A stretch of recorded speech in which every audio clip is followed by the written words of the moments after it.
Uh-oh.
Okay, we'll start with this, what appears to be an answer to a question I asked this past weekend.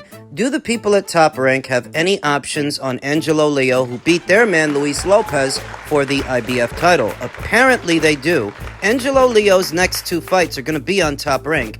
Gary Jonas has revealed that Top Rank now has a two-fight option on Angelo Leo following his upset over Venado Lopez. To win the IBF featherweight title, one will likely be a mandatory defense against the Kameda versus Diamani winner. And the other? We'll have to use our imagination for the other. That could be parlayed into a Rafael Espinoza unification match or a Nick Ball unification match. Rafael Espinoza fights under the Top Rank banner. He's WBO champion. Nick Ball is WBA champion. He's a Queensberry Promotions fighter. He's one of Frank's boys, but we all know that Bob and Frank get along famously. So the network relationship exists to where it could see a Nick Ball versus Angelo Leo unification match taking place. There's a lot of moving parts, and a lot of people have to hold up their end of the bargain. Nick Ball has to take care of business against Ronnie Rios. Rafael Espinoza is said to be facing former champion Robeisy Ramirez for a second time. He's got to hold up his end of the bargain. Angelo Leo, he has to stay champion. He has to hold up his end of the bargain. So where does the WBC champion, where does Ray Vargas fit into all of this? I really don't know. For a while there was a rumor that he would be defending his WBC title against Brandon Figueroa. Then a separate rumor came out saying that Brandon would be facing Pitufo Diaz. So I really don't know. I don't know what's going on with Ray. Nothing's been officially announced. But the way I see it, Angelo Leo, Rafael Espinoza, and Nick Ball, the network relationship exists that could see any one of those unification matches taking place within the next two fights. Rafael is the top seed. Of the four reigning champions at this weight, I'd say that Rafael Espinoza of Mexico, WBO champion, he's the top seed. That if there were a tournament between the four champions, Rafael Espinoza would be the last man standing. It's his physical dimensions. He's got height and length, just like Ray Vargas,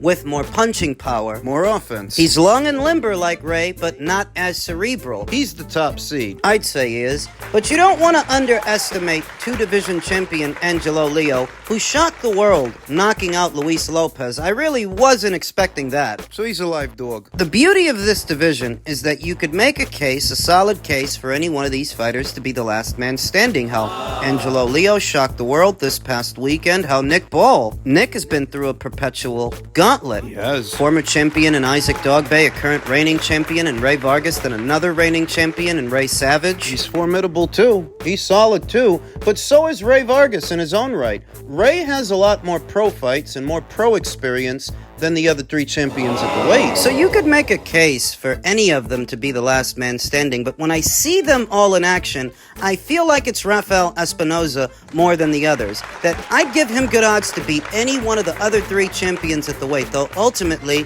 I could be wrong. It's what we're here to find out. We're here to see the fight. So hopefully Top Rank having options on newly crowned IBF champion Angelo Leo leads us to finding out those answers. Who's really the best at 126?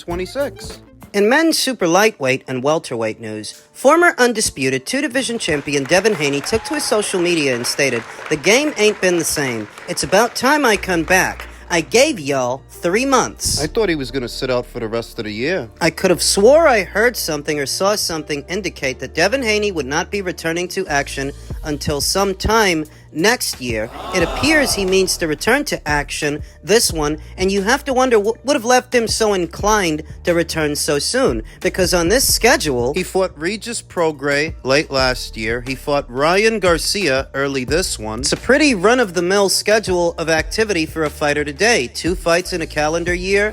His hiatus isn't any hiatus at all. It's a regular schedule. I'm not against him coming back. I saw an interaction between Devin Haney and His Excellency, Mr. Turki Al-Sheikh, who said, "Deliver the job, champ," to which Devin Haney responded with an emoji. Turkey continued, "Waiting for you in Riyadh," to which Devin responded, "I would say the comeback, but I never left. See you soon, brother." Even though people don't think of Devin as being an undefeated fighter still, he is an undefeated fighter on paper. His O is still intact. Perhaps the memory of Ryan Garcia trouncing him from one end of the ring to the other cannot be stricken from the memory of those who saw it, but it has been stricken from the record. And on paper, Devin is still an undefeated fighter. Who's he gonna fight? Yeah. Where is he gonna fight? 140, 147. There is a feeling that Devin Haney stayed at 135 pounds too long, and it had an adverse effect on his performances, on his body, that his punch resistance started to wane, his power started to wane, he couldn't really knock people out or land with much authority at 135, and at 140, it really wasn't that different, because Devin Haney, if you see him from one fight to the next, he gets big in between fights, which means he's got to cut a lot of weight to get down there, to get down to 135 or get down to 140. So can he still do it? He was labeled a champion in recess by the WBC, and the Dominican Republic's own Alberto Puello went on to become that division's WBC champion.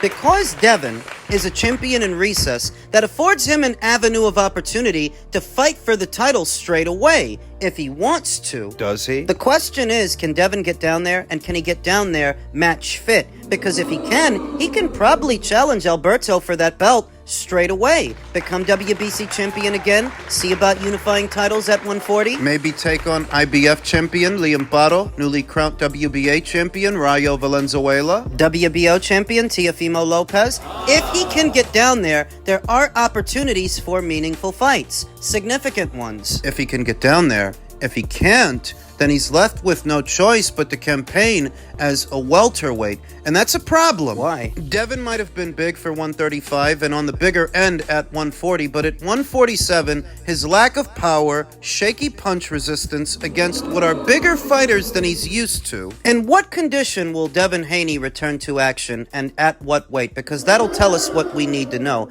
Devin Haney is a pure boxer. At his very best, he's behind his jab, managing the distance, pot-shotting from the outside, and staying on the balls of his feet. At his very best, that's what he's doing. That's what he is, but at his worst, he has a propensity for trying to trade punches mid-range to inside. He's vulnerable there. He can't land with enough authority, mid-range to inside, to be effective in the pocket. And you notice that when Devin looks human, that's where it is. In the pocket. When he's stepping into his punches or trying to throw combinations, that's when he looks human. That's when it happens. When it happened with Jorge Linares, when it happened with Vasyl Lomachenko, more recently, earlier this year, stepping into his jab and trying to bring other punches over with Ryan Garcia, and consistently walking into left hook after left hook after left hook. That's when it happens. And where that Devin Haney is not the same fighter stepping into the jab as he is staying behind it. And at 147, that could be a problem, because there are big kids up there, big enough that they don't need to be close to you to touch you with punches. You're not going to always beat a taller, longer fighter. Managing the distance will become that much harder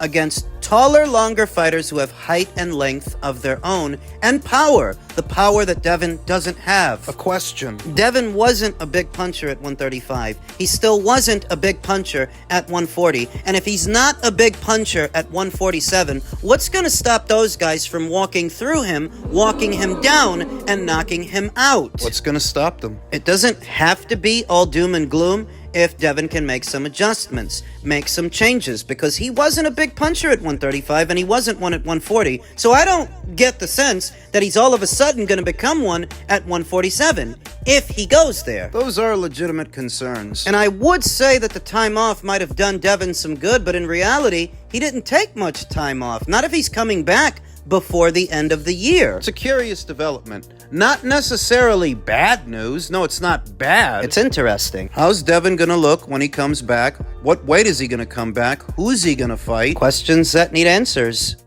Just in keeping with the theme of all things welterweight, you may have heard the IBF have now officially ordered Jaron Ennis to defend his IBF title against Karen Chukhadzian next. Eddie Hearn has revealed. Hearn also said they've made an offer to Mario Barrios for a WBC and IBF unification fight. I see some comments about Jaron Ennis. The mandatory has been called. And I'm not over the moon about it because it's a good fighter in Chukhadzian, but it's someone that he's boxed before.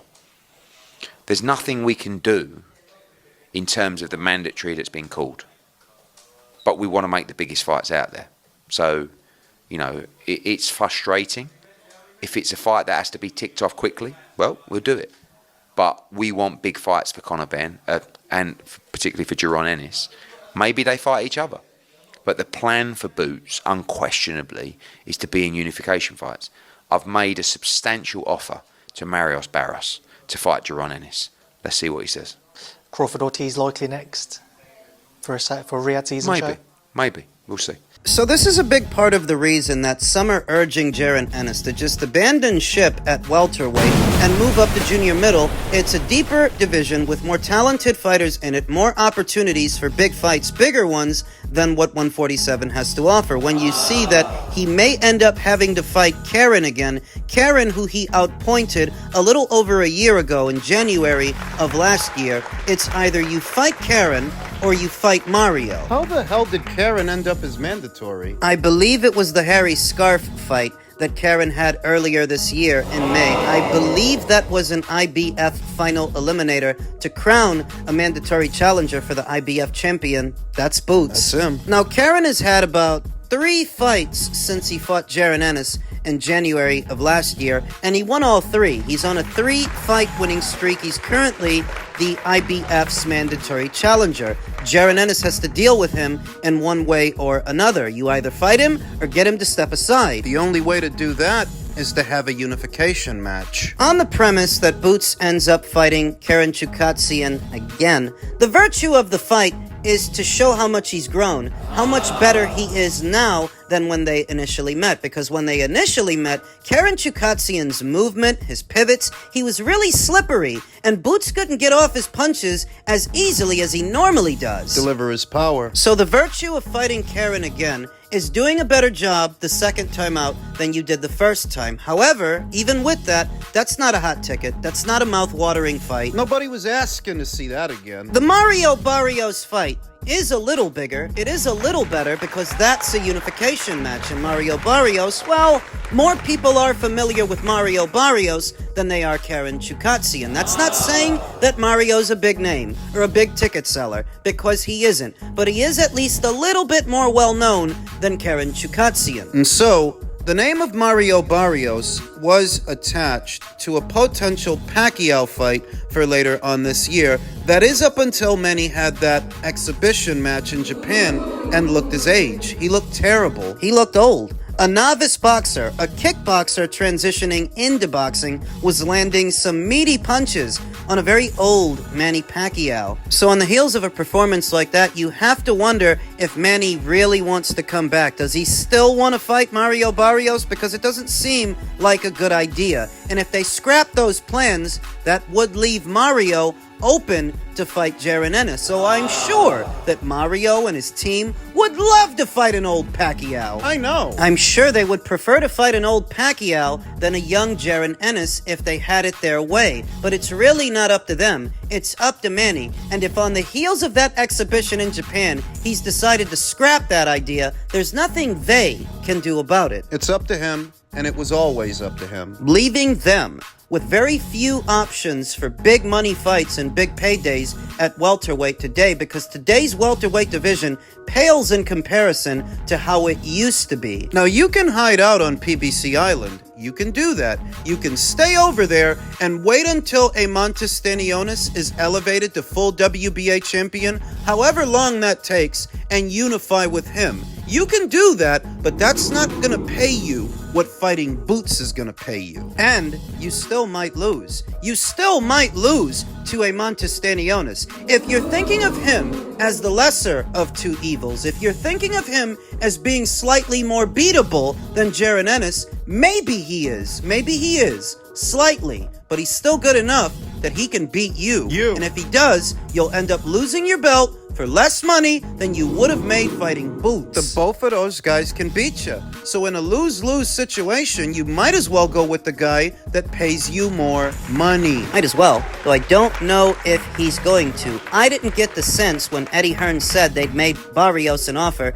that he was all that optimistic. He didn't seem like it. If they luck out and Mario bites, he takes the fight. The aesthetic of a Barrios versus Boots fight would be similar to the aesthetic of the Roman Villa versus Boots fight.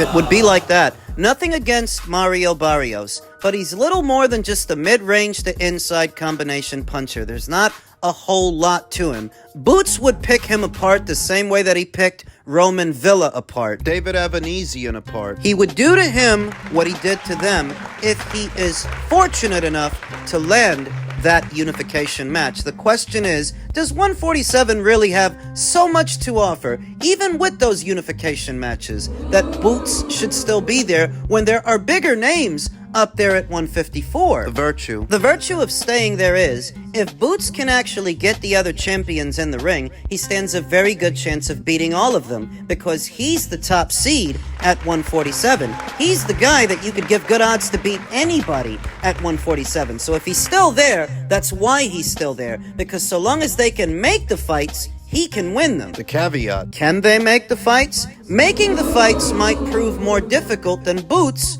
winning the fights. Yeah. We talked about this. While you could give Boots very good odds to beat all these guys, all these new belt holders, how long is it going to take to make these fights? Because time, that's the one thing you don't get back. Is unifying this division really worth it if it costs you a lot of time? We don't have that answer because Jaron Ennis only recently became IBF champion. It's not like he's wasted a lot of time already. He really hasn't. He just defended his title for the first time not but a few weeks ago against David Avanesian. So we'll see.